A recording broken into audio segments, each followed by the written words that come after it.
Welcome to episode 8 of Guild Ball Gotchas, where we take a look at the most powerful plays and combinations and teach you how to play around them. Before we get into the episode, I want to point you to my Patreon, where you can support the channel and get cool rewards like extra videos and custom status effects tokens. In this episode, we will be covering the clock out.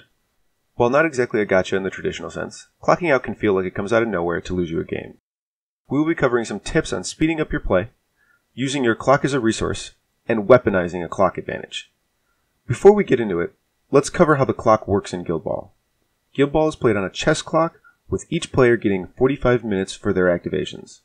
When you run out of time on the chess clock, you have 60 seconds to complete the activation you are currently on, and at the end of that activation, your opponent scores 1 point. Every activation after the initial clock out, you will have 60 seconds to activate, and at the end of the activation, your opponent will score 1 point. I have heard the "how do I speed up my play" question a ton ever since I started playing miniature games. And I hear a ton of the same advice over and over again. Know your cards, know your opponent's cards, have a concrete plan. I'm going to suggest a few I hear significantly less. First, there is token management. Guild Ball uses a lot of tokens, and they can end up spread over the board or in difficult places to easily locate. Have a system for gathering and dispersing your tokens.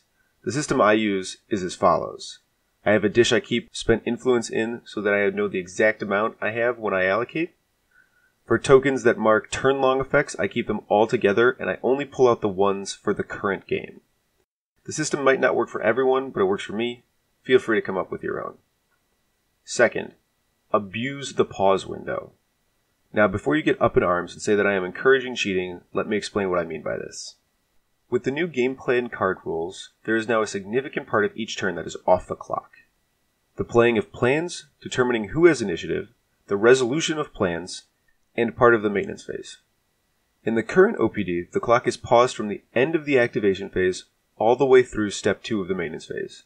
During this window, you are not always required to be doing something.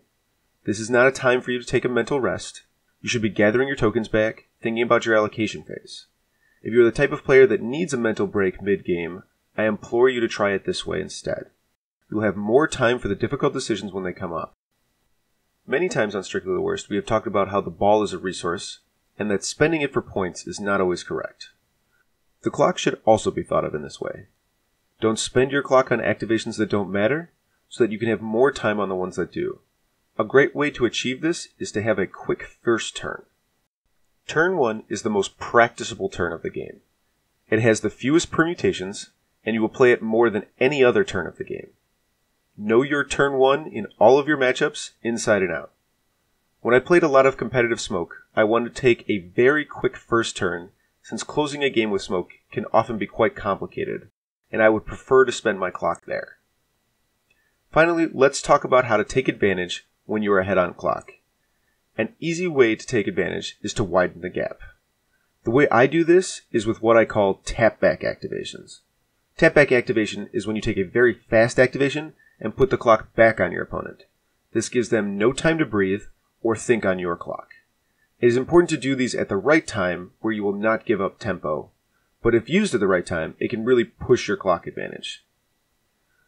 When you are ahead and the clock is low, your opponents are more prone to mistakes. You should aim to give them every opportunity to make those mistakes. Good ways to do this are effects like countercharge, Phallus Protective Instincts, having a good counterattack, or using Horrific Odor. These are effects that have to be played around in a very specific way, and when ignored or forgotten, they invite disaster.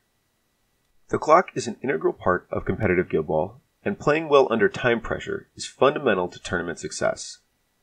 I hope you have found this episode helpful.